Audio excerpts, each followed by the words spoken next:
I'm going to tell you something I've never said out loud before. The night my wife walked out, I didn't chase her. I didn't beg. I didn't even raise my voice. Because when someone leaves you the moment the money dries up, the silence they leave behind tells you everything you need to know. Before I get into that night, let me tell you who's talking to you. Hello, buddies. My name is Curtis Brennan. I'm 56 years old. I've spent 3 decades building a manufacturing business with my bare hands, early mornings, late nights, and more sacrifice than I care to count. I'm not a motivational speaker. I'm not a guru. I'm just an old man who learned some lessons the hard way. And this story, it starts with loss. They say you can hear a house breathe when it's empty. I never believed that until the night I walked through my front door at just past 6:30. The lights were off. Not forgotten off. Intentionally off. The kind of darkness that sits heavy on your chest. I dropped my laptop bag by the door. Another meeting with the bank that ended with "we'll get back to you," which always meant no. My tie was loose around my neck like it had given up before I did. "Sabrina," I called out. No answer, but I heard something. A soft sound upstairs, fabric, a zipper. I took the stairs slow, each step creaked like it was warning me. Our bedroom door was open, the lamp was on, and there she was. My wife of 20 years stood at the foot of our bed, folding clothes with calm precision. A suitcase lay open on the mattress. The expensive one. The Louis Vuitton I bought her for our 15th anniversary, back when life still felt stable. She didn't look up. "Going somewhere?" I asked. She zipped the suitcase shut. The sound was sharp, final. "I want a divorce, Curtis." The words just hung there. I waited for her to laugh, to say she was angry, to say anything that wasn't this. When she finally looked at me, there was no emotion, no sadness, no anger, just emptiness, like she'd already moved on and forgot to tell me. "You're doing this now," I said, "when everything's falling apart." "Exactly," she replied. "I'm not going down with this ship." That word stuck. Ship. She meant my company, the one I'd built from nothing, the one I was still fighting to save. She grabbed her coat. "You married that factory long before you married me." I followed her downstairs, still trying to understand how 20 years could collapse into a single sentence. At the door, she paused for half a second, just long enough to make me think she might turn around. She didn't. "Goodbye, Curtis." The door closed, the lock clicked, and just like that, the house I thought was full became hollow. I watched through the window as she loaded the suitcase into her BMW. The taillights glowed red, then disappeared down the street. I stood there alone, realizing I just lost the first of many things. If you've ever had someone leave you when you needed them most, you know that feeling. That quiet crack inside your chest.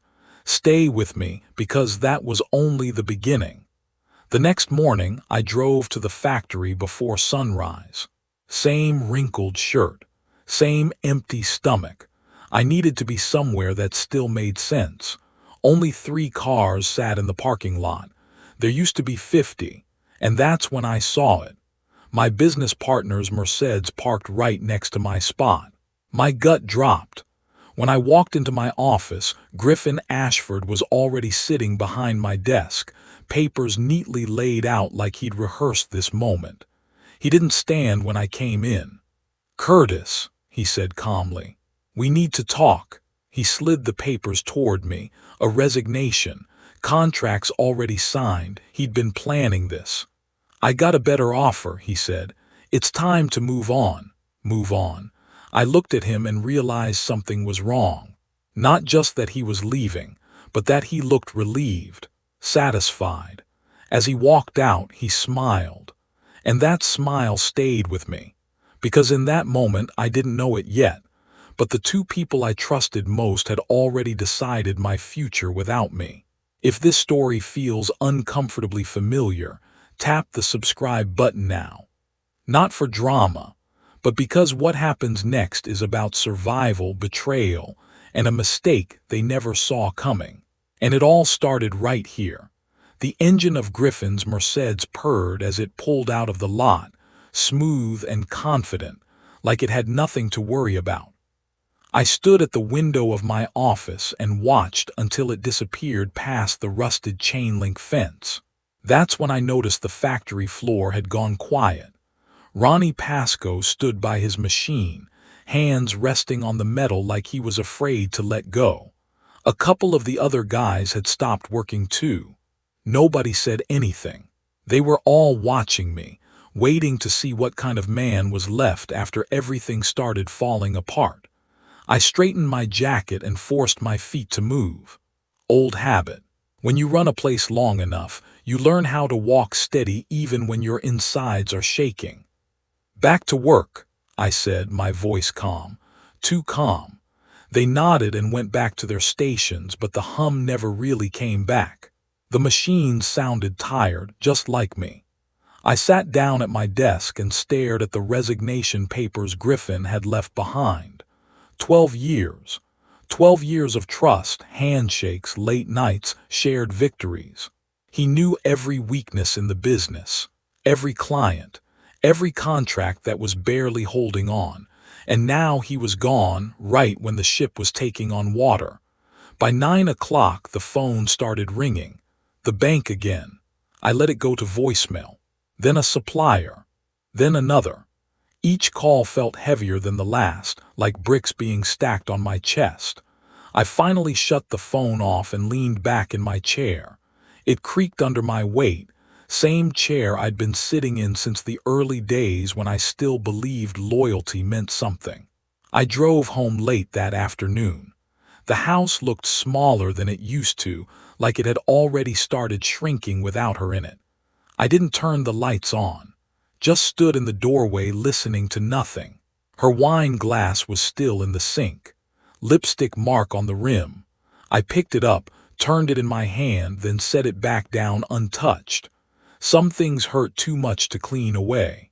I sat in the leather chair she always hated, poured myself a drink straight from the bottle, and stared at the wall.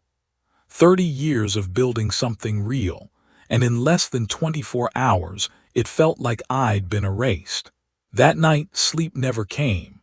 Around 5 in the morning, I gave up and drove back to the factory. Fog hung low over the industrial park, the kind that makes everything look like it's halfway to disappearing. When I pulled in, something was wrong. Lights were on. I hadn't turned them on. My chest tightened as I walked inside. The lobby was empty, but the sound of footsteps echoed above the factory floor. I climbed the metal stairs, slow and careful. That's when I heard voices, Griffin's voice, and another one. I stopped halfway up the stairs, my heart pounding so loud I was sure they could hear it. Papers shuffled. A laugh. Griffin sounded relaxed, comfortable, like he still belonged there. I couldn't hear every word, but I heard enough. Client names, delivery dates, numbers, information that only 2 people were supposed to know. Me and him. That's when it hit me. He hadn't just left. He'd already taken something with him. I stepped back quietly, every instinct telling me not to reveal myself yet. Not until I understood how deep this went. Because this wasn't just betrayal anymore. This was a setup. And if you've ever felt that moment when the floor drops out from under you, when you realize the game was rigged long before you sat down at the table, you know exactly what I was feeling. Stay with me. Because the next thing I lost was my marriage on paper. And that cut deeper than any business deal ever could. The courthouse smelled like floor wax and old regret. I stood there in a suit that hadn't fit right in years, the fabric hanging loose on my shoulders. I'd lost weight without trying. Sleepless nights will do that to a man. My lawyer stood beside me, shuffling papers, asking quiet questions I barely heard. Across the room, Sabrina sat perfectly still. Her hair was done, makeup flawless. Cream-colored suit that probably cost more than my truck was worth. She didn't look nervous. She didn't look sad. She looked finished. Like this was just another appointment on her calendar. When the judge walked in, everyone stood. Wood benches creaked. The American flag in the corner hung limp like it had seen this scene too many times before. Sabrina's lawyer spoke first. She listed assets like she was reading a grocery receipt. The house, the BMW, the savings account, everything we'd built together, one line at a time, handed over without emotion. Then she got to the company. "My client has no interest in Brennan Precision Manufacturing," she said. "According to the valuation, it carries significant debt and negative value. She wishes to be released from all liability." Released. Like it was a bad habit, not 30 years of a man's life. The judge looked at me over her glasses. "Mr. Brennan, do you understand that by keeping the business, you assume all outstanding debt? Loans, mortgages, obligations?" "Yes, Your Honor." My lawyer shifted beside me. I could feel him wanting to interrupt, to fight for something. "The house, the car, anything," but I shook my head. "She can have everything else," I said. My voice surprised even me. Calm, steady. "I'll take the company." Sabrina finally looked at me then, just for a second. There was a flicker in her eyes. Not guilt, not love, just calculation. The gavel came down. One sharp crack. 30 years reduced to a sound. Sabrina stood, smoothed her jacket, and walked past me without a word. Close enough that I could smell her perfume. The same one she'd worn since we started dating. Funny how something so familiar can suddenly feel foreign. Outside, the sun was bright. Too bright for a day like that. I walked to my truck alone. That night, I didn't go home. I checked into a cheap motel off the highway. The kind with flickering neon and carpets that smelled like cigarettes no matter how much disinfectant they used. $45 a night. $200 if you paid for the week. I paid for the week. The room was small, one bed, one chair, a desk with a cracked surface. I sat down and stared at the wall until it felt like it was staring back. At 56, most men are talking about retirement, golf, grandkids. I was figuring out how to survive. The next morning the bank called, then suppliers, then another bank. 90 days past due, 60 days to fix it, 30 years of work hanging on a calendar. I stopped opening the mail. The numbers just got bigger. One night, sitting on that motel bed with my back aching and my head pounding, I thought about my father, a carpenter. Worked until his hands couldn't close anymore. He used to tell me, "A man isn't measured by what he loses. He's measured by what he does after." That night something shifted. I wasn't done. If you've ever been stripped down to nothing and still decided to stand back up, you know what that moment feels like. Stay with me. And if this story hits close to home, let me know in the comments. Sometimes just knowing you're not alone makes all the difference. Because the next thing that happened was the first crack of light in a very long darkness. The factory looked different when you walk into it knowing you might lose it. Not dramatic, not emotional, just quieter, smaller, like it was holding its breath along with me. I unlocked the front door just after sunrise and stepped inside alone. The echo of my boots followed me down the hallway. Desks were dusty, computers dark, phones silent. The place smelled like cold metal and old coolant, a smell I used to love because it meant work was getting done. Now it just reminded me of how much was at stake. I walked onto the factory floor and laid my hand on the nearest machine. Cold steel, solid, honest. This thing had never lied to me, never smiled while planning my downfall. It did exactly what it was told, or it didn't work at all. I respected that. I didn't have a plan, I didn't have money.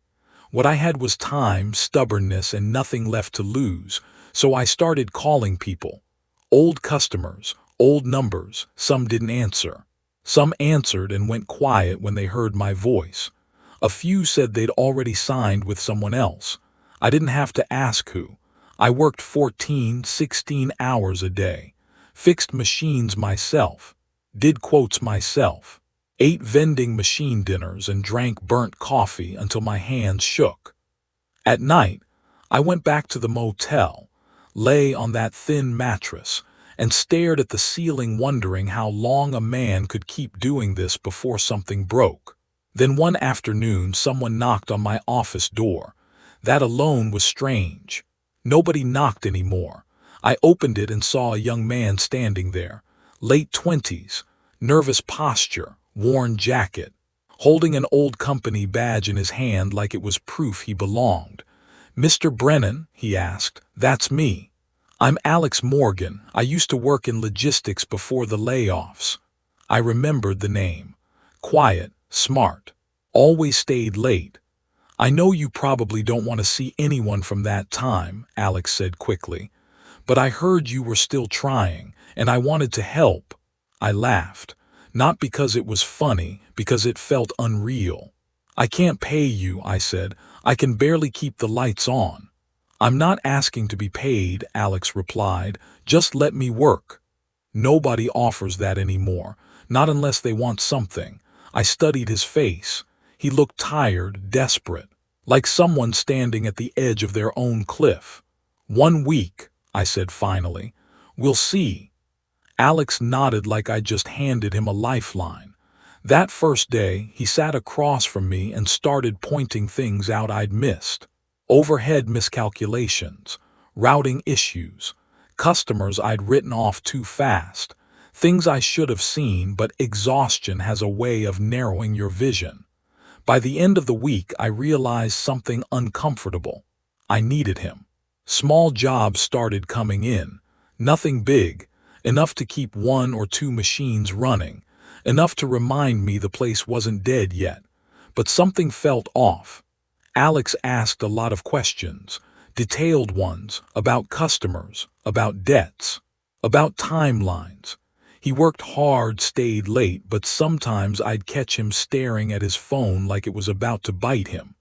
Messages silenced too fast, calls taken outside. I told myself I was being paranoid. When you've been betrayed once, your mind starts seeing shadows everywhere. But I ignored it. Because hope, even fragile hope, is addictive. And if you've ever been at a point where trusting the wrong person still feels better than standing alone, you understand why I did what I did next. Stick with me. Because the help I thought would save me almost finished the job they started. The convention center was louder than I remembered. Not in a good way. Not the sound of opportunity. It was the sound of money changing hands without me. Machines humming under bright lights. Salespeople laughing too easily. Booths polished to a shine I couldn't afford. I almost turned around at the door. But I didn't drive 2 hours in a rusted pickup just to walk away. I adjusted the borrowed suit, clipped on my old name badge, the faded one from 5 years ago, and stepped inside. People walked past me without slowing down. Faces I used to know glanced at me, then looked away like eye contact might be contagious. That's when I saw it.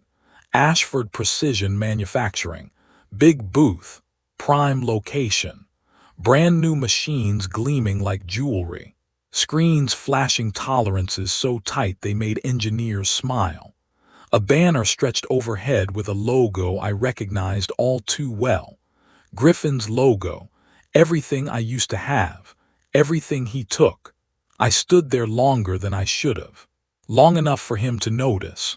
"Curtis." His voice cut through the noise, loud and friendly, like we were old buddies who just run into each other by accident. Heads turned. People looked. Griffin stepped out from behind the booth wearing a suit that probably cost more than my mortgage. Rolex catching the lights. Smile wide and confident. "Didn't expect to see you here," he said. I forced a nod. "Good to see you." Then someone stepped beside him. Sabrina. She looked polished, designer dress, jewelry I'd never bought her, hair perfect. She didn't look surprised to see me. That hurt more than if she had. She rested her hand on Griffin's arm, not politely, possessively. That's when I knew. This hadn't started after she left. This had been going on long before. "Hello, Curtis," she said softly, like she was greeting a stranger. Griffin smiled wider. "We've been seeing each other for a while now. Didn't want any awkwardness, you know, out of respect." Out of respect. I didn't trust myself to speak. My hands were shaking, so I shoved them into my pockets. People had gathered now, pretending to browse catalogs, pretending not to listen. Everyone loves a public fall from grace. "You look tired," Sabrina said. "Are you taking care of yourself?" I looked at her, really looked. Tried to find the woman I married. She wasn't there. "I'm fine," Griffin laughed. "Business is good on our end, a lot of familiar clients. Seems they wanted someone who could deliver." I felt it then, rage, cold and steady. But I didn't give him what he wanted. "Congratulations," I said. "Enjoy it." I turned to leave. "Curtis, wait," Griffin called, louder now. He wanted an audience. I stopped, didn't turn around. "You're 56, he said. "Maybe it's time to accept that some people just can't keep up." Sabrina laughed softly. That sound did more damage than any insult. I turned back slowly.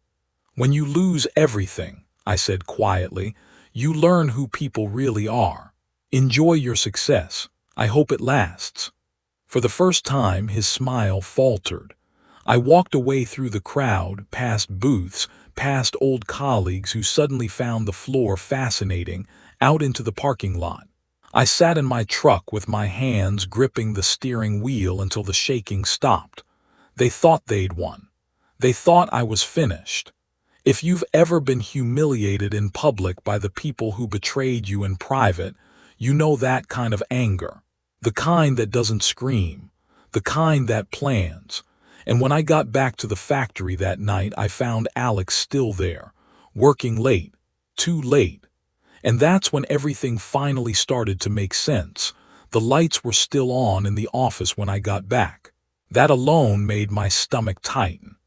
Alex sat at the desk, hunched over the computer, screen glowing in the dark like it was the only thing keeping the room alive. He didn't hear me come in, didn't hear the door, didn't hear my footsteps. I cleared my throat. Alex jumped like he'd been shot. His hand slammed the mouse, windows closing too fast, too panicked. "You okay?" I asked. "Yeah," he said quickly, too quickly. "Just late night." I set my keys down and watched him, pale, dark circles under his eyes, 3 empty coffee cups on the desk, hands shaking just enough to notice if you were looking for it. I told him about the expo, Griffin, Sabrina, the humiliation. With every word, Alex's jaw tightened. His eyes kept flicking to the door like he expected someone to walk in at any second. "I have to go," he said suddenly, standing up so fast the chair screeched across the floor. "Alex, I'm sorry. I'll see you tomorrow." He grabbed his jacket and rushed out, footsteps pounding down the metal stairs. A car engine started hard and fast outside, tires crunching gravel as it peeled away. I stood there confused, and then I saw it. Alex's phone, face up on the desk, screen lit. A message preview glowed back at me. "Delete his database tonight or your mother's treatment stops." My blood went cold. I picked up the phone. My hands weren't shaking. They were steady, too steady. I opened the messages.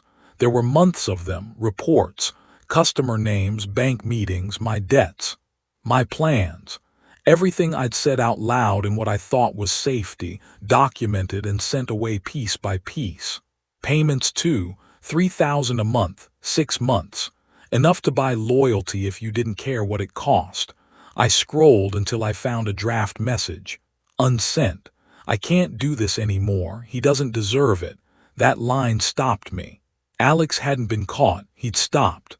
At 4 in the morning, I heard the door open.